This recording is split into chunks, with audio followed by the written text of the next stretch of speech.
The deed was old.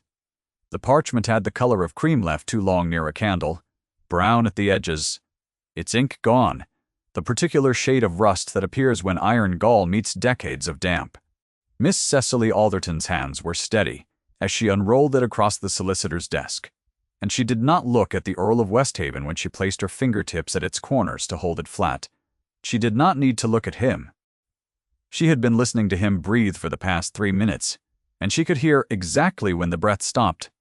Mr. Price, the solicitor, had gone very still behind his spectacles. The Earl's voice came low and controlled, the way a man speaks when his body has not yet decided what his face will do. "That cannot be genuine," he said. "It is genuine," Cecily said. She did not raise her voice. "It was witnessed by your grandfather and mine, and by the vicar of Stonewell, whose signature you will find on the 3rd line. The property reverted to my family upon the death of my father, which occurred 6 weeks ago. I have come, my lord, to formally register my claim." His gray eyes moved to the document and did not move again. For a long time, she watched his hands instead of his face. They were flat on the table's edge, very still, and that stillness told her more than his expression would have. She had learned to read stillness over the past 3 years. She had learned it in this house, in the service of it, making herself small in corridors that had once been her grandfather's. She had not expected it to end like this. She had not expected it to end at all. The solicitor cleared his throat.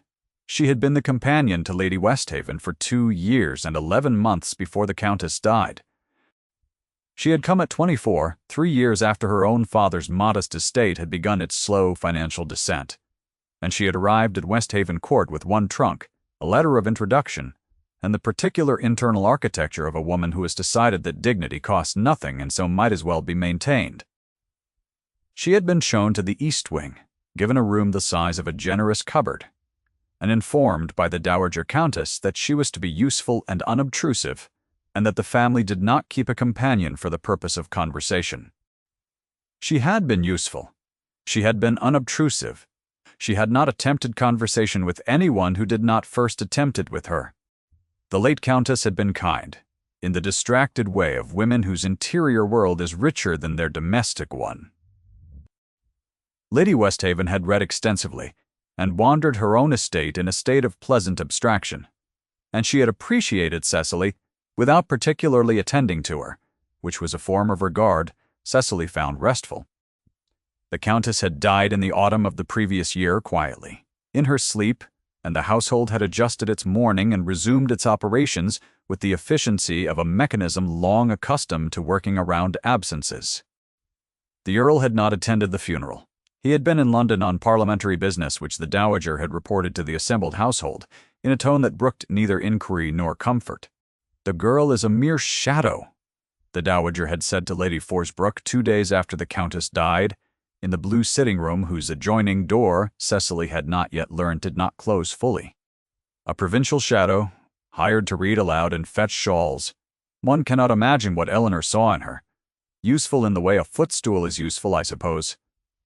Cecily had stood in the corridor with her hand on the wrong side of the door and had counted, very slowly, to 12. She had stayed. There had not been anywhere to go. Her father's health had declined through the winter, and she had not been able to afford the journey to Shropshire more than once. And when he died in March, she had discovered, in the reading of his effects, the document she had not known existed. A deed of settlement, drawn up between her grandfather Alderton and the then Earl of Westhaven in 1778, granting the Alderton family rights of reversion over the Westhaven dower property at Holland's Gate, should the male line of Westhaven fail to produce issue within 20 years of the deed signing. Or should the property be transferred to a dependent party without the Alderton family's written consent. The current Earl of Westhaven, who was 36 years old and had not married, had in fact transferred Holland's Gate to his mother's personal use 4 years previous, without written consent from anyone, because no one had known the consent was required. No one except now Cecily. She had taken the document to her father's solicitor in Shropshire. She had waited 3 weeks while he wrote to his counterpart in London. She had then waited 2 more weeks. while correspondence was exchanged with Mr. Price of West Haven Village. And then she had come. She had not told the household she was coming. She had sent a note to Mr. Price and arranged to meet him at his offices on the 23rd of October, and she had arrived on the 22nd, stayed the night at the Bell and Crown, and walked to the solicitor's office in the morning with her father's deed under her arm, in a leather satchel and her best pair of gloves on her hands. She had not anticipated that the Earl would be there. He had come on other business. She had understood this from the brief, arrested silence when he walked through the door, and found her already seated across from Mr. Price, and from the way he had stopped with his hand still on the doorframe, and looked at her with an expression she could not immediately classify. "Miss Alderton," he had said. "My lord," she had answered, and had not stood, because the situation seemed to her to be one in which standing would constitute a kind of apology she did not owe. He had sat down.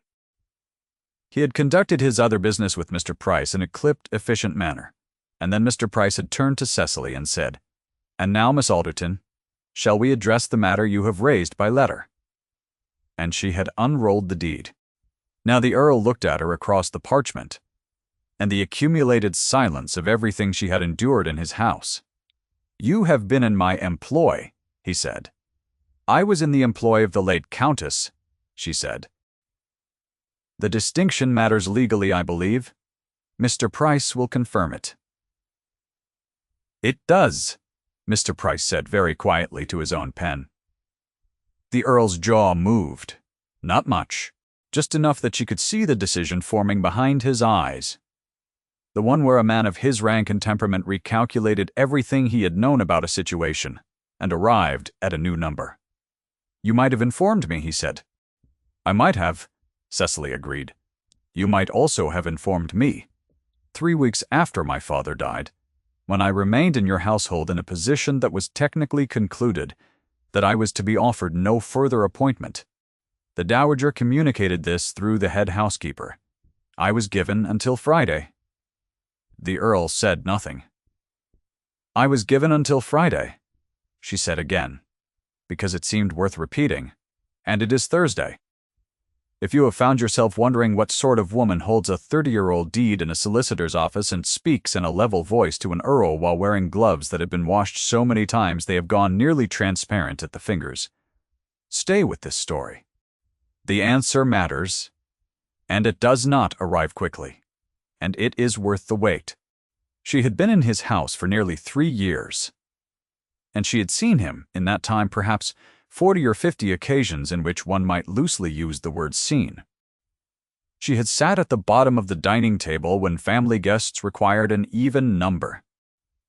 She had been present in the library when he conducted estate business with his steward, because the late Countess had liked to read there and had not dismissed Cecily simply because her husband had entered the room.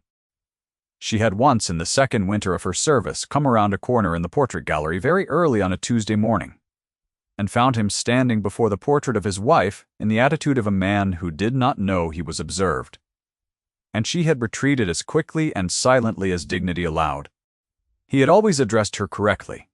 He had never been unkind in any specific sense. He had been instead perfectly and comprehensively absent, in the way that a man of his position was absent from the women who kept his household running, which is to say that she had existed for him the way the furniture existed, noted when required and otherwise occupying no portion of his attention. Except once. She did not permit herself to think about the exception very often. It had been in June at the edge of the kitchen garden, where she had been helping the youngest kitchen maid untangle herself from a situation involving the head gardener's eldest son and a great deal of misplaced authority. The boy had been 16 and confident, and the kitchen maid had been 14 and frightened, and Cecily had spoken to him in a voice she rarely used and had not raised, and he had gone very pale and stepped back and gone inside. She had then sat with the maid until she stopped shaking. And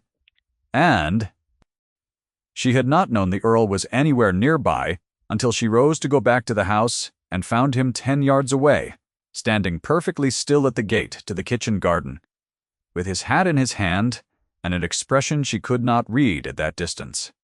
He had said nothing. He had put his hat on and walked past her into the house.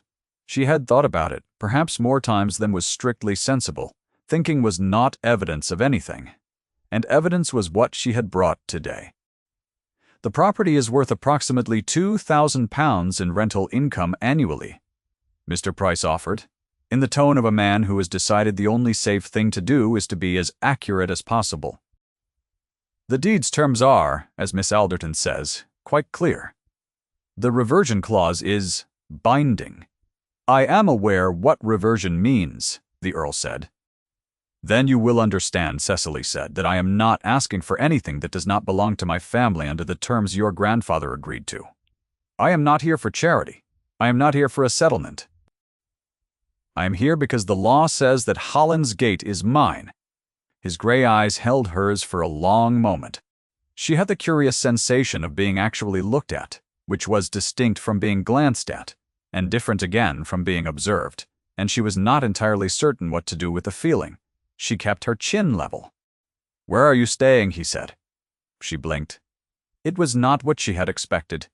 "The Bell and Crown," she said. "Tonight after this is concluded," he said, "you will return to Westhaven Court." "I will not," she said, and she was very pleased with how steady her voice sounded. Something moved at the corner of his mouth. She could not say what it was. "The Bell and Crown is not adequate to the circumstances," he said. "This matter will take more than one day to resolve, with the proper documentation. I am offering you a room in my house for the duration, a guest room." "My lord," Mr. Price said, carefully. "I am aware of the impropriety," the Earl said without looking at the solicitor. "I am also aware that Miss Alderton's claim gives her a legal standing in relation to this estate that makes the impropriety considerably more complicated to calculate. You will return, Miss Alderton, until this is concluded. I will have a word with Mrs. Hargreaves." Cecily thought about the room the size of a generous cupboard, and about what it would mean to walk back through those doors under a different set of terms than the ones under which she had left. "The south bedroom," she said. He looked at her. "The guest room," she said. "The south one, with the window that looks over the kitchen garden." There was a silence. He said, "Yes." She rolled the deed with great care and returned it to her satchel. Her hands were steady. She was quite proud of her hands. The Dowager was informed by the Earl himself, which was unusual enough that Mrs. Hargreaves told the first footman about it, and the first footman told the cook. And by the time Cecily arrived at Westhaven Court, in the early afternoon, the entire household had arranged itself into a state of alert stillness, the kind that is produced when a familiar situation suddenly becomes unfamiliar, and everyone is waiting to discover what the new rules are. The Dowager was in the drawing room. She was always in the drawing room at 2 in the afternoon. She had been in this drawing room at 2 in the afternoon for so many years that the chair she preferred had developed a slight depression, and the table beside it bore the permanent impression of her tea service in a ring of faint discoloration in the wood. "Miss Alderton," she said when Cecily was shown in. "Lady Westhaven," Cecily said. "You have some nerve," the Dowager said. "I have a deed of settlement," Cecily said. "Which is better." The Dowager's fan went very still in her hand. "You were a companion," she said. "A paid companion. A woman of no significance to this family or to this house. You sat at the bottom of our table and read aloud, and fetched shawls, and were tolerated because Eleanor wished it, and for no other reason." "Yes," Cecily said. "I know what I was taken for."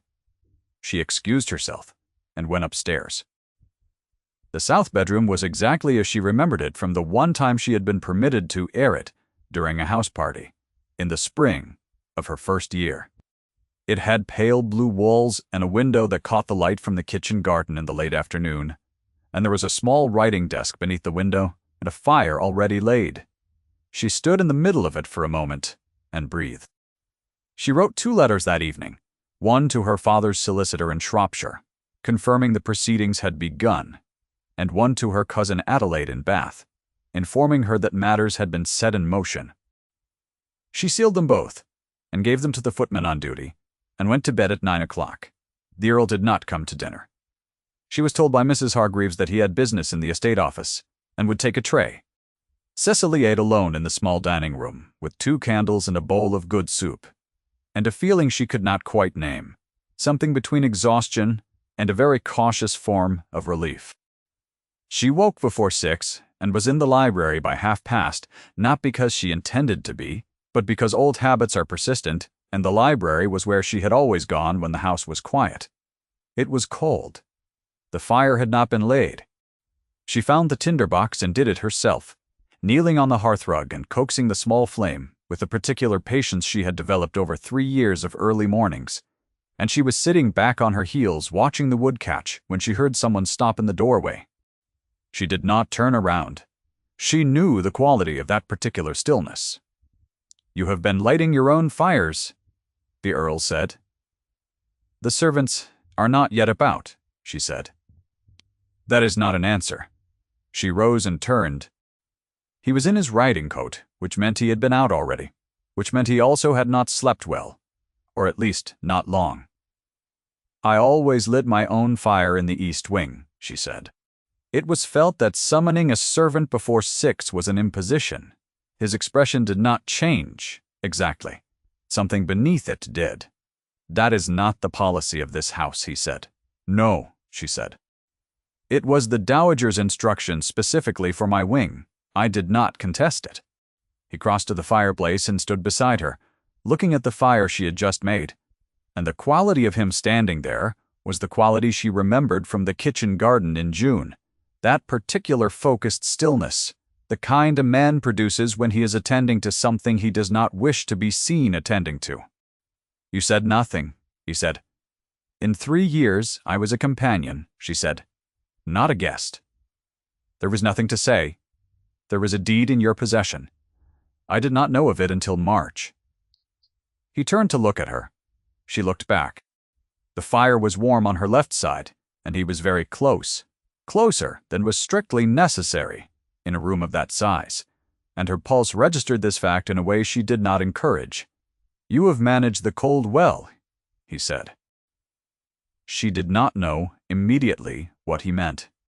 Then she understood that he meant the deed, the 3 years, the East Wing fire, all of it, managed with a composure that from the outside looked like cold, and from the inside felt like the only alternative to breaking.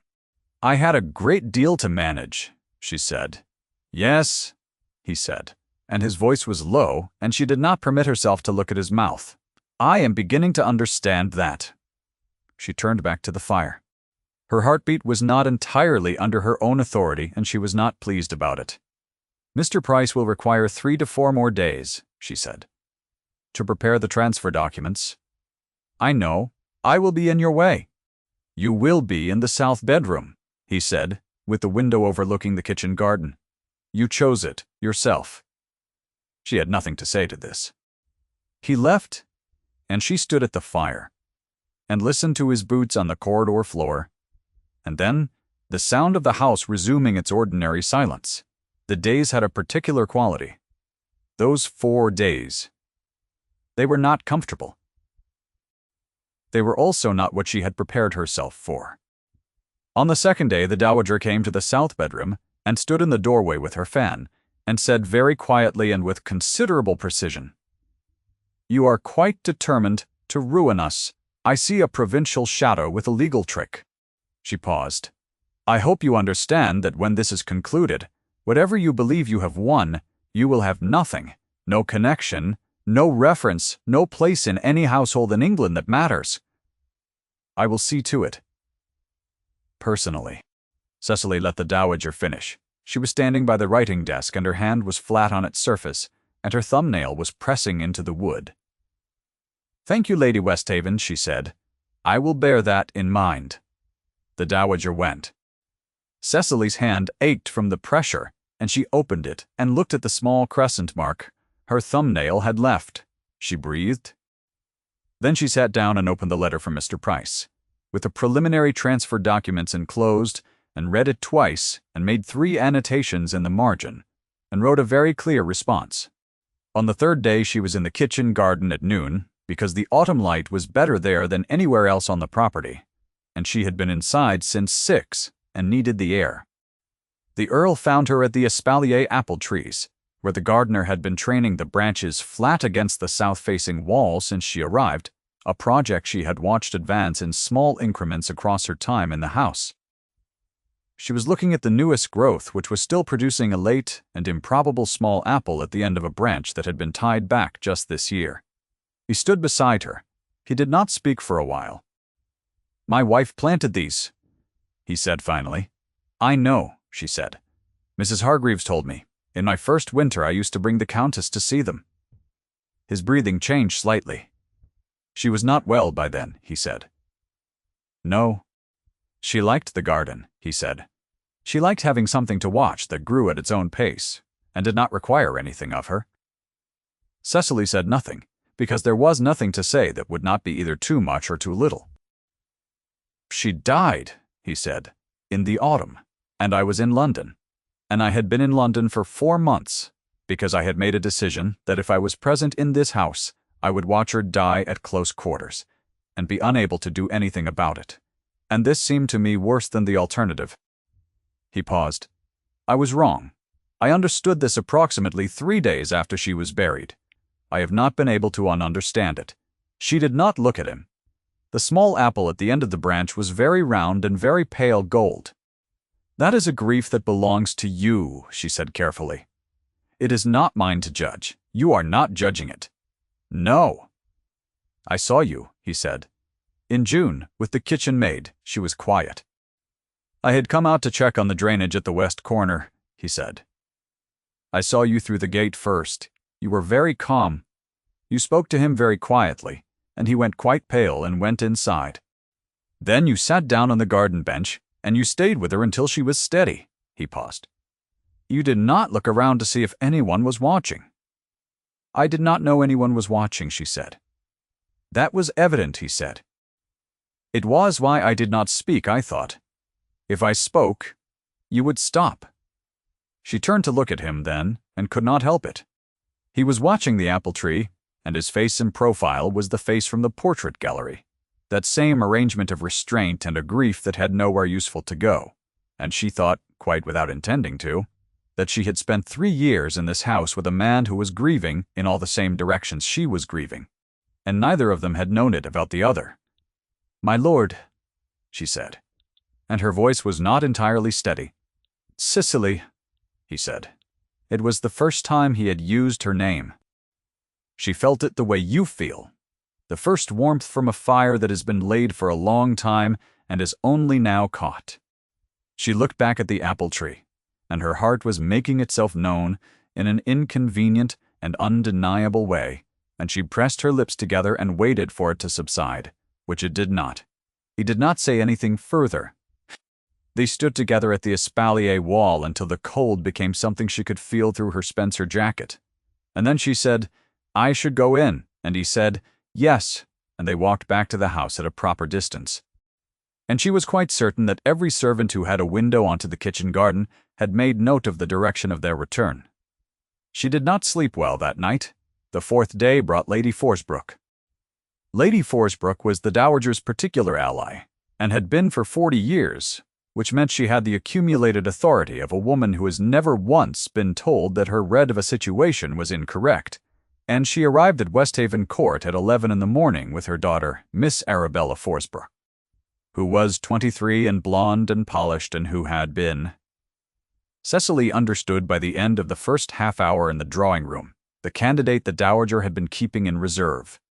Miss Forsbrook was beautiful in the efficient way that beautiful women who have been managing their beauty since childhood are beautiful. She wore ice blue and had pearls in her hair, and she sat in the drawing-room with the particular composed ease of a woman who has never once had to wonder whether she was welcome anywhere. She addressed the Earl with a familiarity that had been practiced into naturalness, and the Earl was perfectly courteous to her, in the way that he was courteous to everyone, which told Cecily nothing at all. Lady Forsbrook said over tea with her eyes on Cecily across the room, "I do understand there has been some business matter here this week, Westhaven." "A legal question. About that dower property." "There has been," the Earl said. "These things can be so tiresome," Lady Forsbrook said, "particularly when they involve parties who have been in service to the family." One feels for them, one really does. Surely the obligation has its limits. Miss Alderton was not in service to the family. The Earl said she was in the employ of the late Countess. Lady Forsbrook smiled with great patience. Of course, a companion. So useful, those arrangements, for women of that sort. For women of that sort, the Dowager agreed, and her eyes were sharp and satisfied over her teacup. Cecily was sitting very straight in the chair nearest the window. She had been embroidering a small square of linen, and she had made 3 errors in the past quarter hour, and was now simply holding it. "I believe," Miss Forsbrook said pleasantly, "that one of the things one learns in these situations is the importance of knowing one's place and one's worth. Do you not find it so, Miss Alderton?" Cecily met the girl's eyes. "I find it depends very much," she said, "on who is doing the estimating." The Earl looked at her. She looked at her embroidery. After tea, Lady Forsbrook contrived a reason for the Earl to walk her and her daughter in the garden, which was a maneuver Cecily recognized and could not fault on its merits.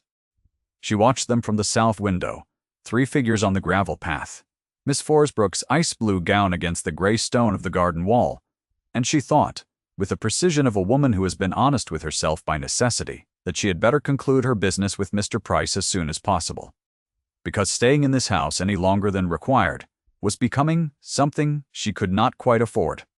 She thought this, and she felt the small apple at the end of the espalier branch, and she thought about a fire, lit in an empty library, and her thumb pressed into her palm exactly as it had pressed into the desk 2 days earlier. She went to her room and began packing. She was halfway through when Mrs. Hargreaves knocked and said Mr. Price had sent a note that the documents were ready and the Earl had requested her presence in the study at 4 o'clock for the final signing. She finished packing, and then she unpacked the better dress and put it on. The study was warm, the fire had been properly laid. Mr. Price was already there, with a leather satchel and a great deal of paper, and the Earl was standing at the window when she came in and turned to face her with an expression she could now, after 4 days, read well enough to know that it was the expression he produced when something had been decided. "Miss Alderton," Mr. Price said, rising, "if you would be seated, we can proceed." She sat. The Earl sat across the desk. Mr. Price arranged the documents and began to explain very carefully the terms of the transfer. It was straightforward. Holland's Gate was to be transferred to Cecily Alderton as the legal inheritor under the terms of the 1778 settlement. The income, amounting to £1,864 annually, would be hers from the 1st of November. The property would be hers to administer as she saw fit. The Dowager's tenancy of the property was to be concluded by mutual agreement. The Earl listened to all of this without expression. "There is one further matter," Mr. Price said, and produced another document from his satchel. It was shorter than the others, and bore a different seal. He set it in front of Cecily. "The Earl has asked me to add a codicil." She looked at it. It was an offer of marriage. Not a legal one. Not yet. It was a formal statement of intent, countersigned by the Earl, witnessed by Mr. Price, and written in the careful language of a solicitor who has been given very specific instructions and has had to find a way to render them as plain as possible. It said that the Earl of Westhaven wished it to be recorded that his interest in the matter of Miss Alderton extended beyond the legal resolution of the property question, and that he intended to present a formal offer, through the proper channels, as soon as it was appropriate to do so, and that this document existed to ensure that Miss Alderton was in no doubt of this intention before she left Westhaven Court with the property transfer concluded. She read it twice. She looked up at the Earl. His face was very still. Not the stillness of absence. The stillness of a man who has taken a step from which he cannot step back, and who knows it, and has chosen it anyway. "This is irregular," she said. "Yes," he said. "Mr. Price," she said, "would you give us a moment?" Mr. Price gathered his own papers with great efficiency, and was through the door in under a minute. She looked at the Earl across the desk and the documents, and the small fire. "You called me nothing," she said. "You called me nothing for 3 years. which is not the same as calling me worthless, I know, but which amounts to the same thing in practice. You were absent. You were arranged to be absent. Yes, he said. In June, she said. You saw me in the kitchen garden, and you said nothing. I said nothing, because I could not, he said with any propriety, say what I wanted to say, which was that you were the most clearly principled person I had encountered in a very long time, and that I had been watching you for months in the way that I could not watch my wife die, which is to say with full attention, and without being able to do anything about what I felt. The fire made a small sound. That is a great deal to say now, she said. Yes, after I have already obtained the property. Yes, he said, and something in his voice was almost a question. The timing is poor. The timing, she said, is deliberate. You waited until I was not dependent on the outcome. He looked at her steadily. You are correct. She pressed her lips together. Her heart was doing the thing it had been doing for 4 days, the thing she had not been encouraging, and she thought about 3 years of east wing fires, and diminishing gloves, and the dowager's voice through the badly fitted door, and the kitchen garden in June, and the apple on the espalier branch that had grown at its own pace and did not require anything of anyone. And she thought that she had come to this house on a Tuesday in October to conclude a legal matter, and she had not intended for anything else to conclude. I will want time, she said. There is time, he said. I will want to take up residence at Holland's Gate first properly. Before anything else, of course. And I will want a reference from you, in writing, for the years of service, because the Dowager has promised to see to it that I have none, and I believe her capable of following through. A muscle in his jaw moved. You will have it today, he said, before you leave. She looked at the document in front of her. The statement of intent, written in Mr. Price's careful solicitor's hand, bearing the Earl's signature, and the particular formality of a man who had decided to be legible on paper because he had not managed it in person. She thought about the fire she had lit alone in the library that morning before he arrived. She thought about how her thumb had pressed into the wood of the desk and left a small crescent mark. She thought about the portrait gallery on a Tuesday morning in autumn, and a man who had not known he was being seen. She picked up the pen. She signed her name on the line below his. There was no flourish to it. It was simply her name, written firmly, in a hand that had become rather fine over 3 years of copying correspondence for a countess who had liked to have letters written for her. She put the pen down. He did not move, but she could hear that he breathed differently. Cicely, he said. My lord, she said, because she was not ready yet to call him anything else. He accepted this. He was. She was learning. A man who accepted the pace of things, when the pace was not his to set. She called Mr. Price back in, and they signed the transfer documents and sealed the deed. And Mr. Price produced 3 copies of everything and distributed them with the solemnity of a man who understood he was managing something larger than its legal dimensions. He shook both their hands. He wished them good afternoon. He left. The study was quiet. The fire was still going. Outside the window, the kitchen garden lay in the particular thin gold light of late October. The espalier trees flat against the south wall, the small apple at the end of the new branch catching the last of the afternoon. The Dowager will need to remove from Holland's Gate by the spring, she said. She will, he said. She will not forgive me for it. She will not forgive me, he said, for any number of things. I find I am managing it. She almost smiled. She turned it into something smaller and directed it at the window. I'm going to pack the rest of my things, she said. Mrs. Hargreaves has arranged for the cart at 5. Yes, he said. You should not come to see me off, she said.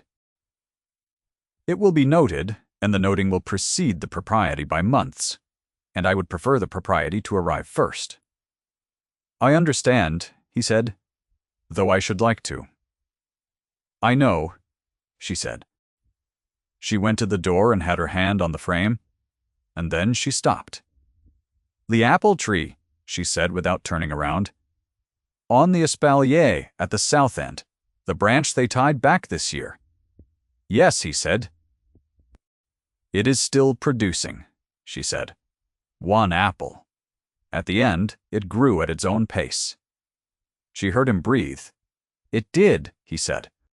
She went upstairs and finished packing, and was in the entrance hall at 5 o'clock, with her trunk and her satchel and the leather folder containing her copies of the transfer, documents and Mr. Price's 3 sealed envelopes, and the Earl's referenced, which Mrs. Hargreaves had brought to her at 4:30 with the expression of a woman who has seen a great many things in this house and has decided, on balance, that this particular thing is one she approves of. She did not see the Earl. She did not see the Dowager. She saw the first footman and the cart, and the grey road out of the estate grounds, and the bare oaks on either side of it, and the pale sky above. She sat in the cart with the leather satchel on her lap, and watched the gates of Westhaven Court get smaller. She thought about Holland's Gate, which she had never seen, which had been her grandfather's and had been her family's by right for 34 years, without her knowing it. She thought about the figure it would cut in spring when the lawyers had finished and the Dowager had removed and the rooms had been opened and aired after years of being kept for a woman who had been occupying them in the manner of a right rather than a gift. She thought about a man standing at a south-facing window, looking at a kitchen garden, waiting for the pace of things to become his to set. She thought about the small apple on the espalier branch.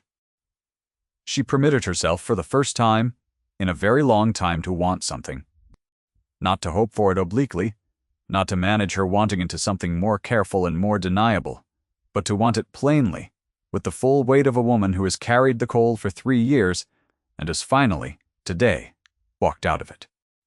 The cart turned onto the Stonewell Road and Holland's Gate was 4 miles distant, and the late October light was going gold and thin over the fields.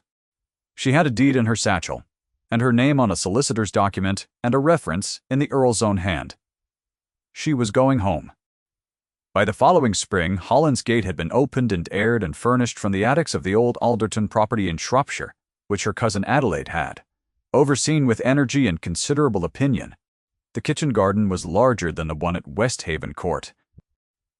The south-facing wall had 2 apple trees already trained flat against it, old ones, well established, and someone had planted a third that spring, very small, barely a whip, tied back with new cord.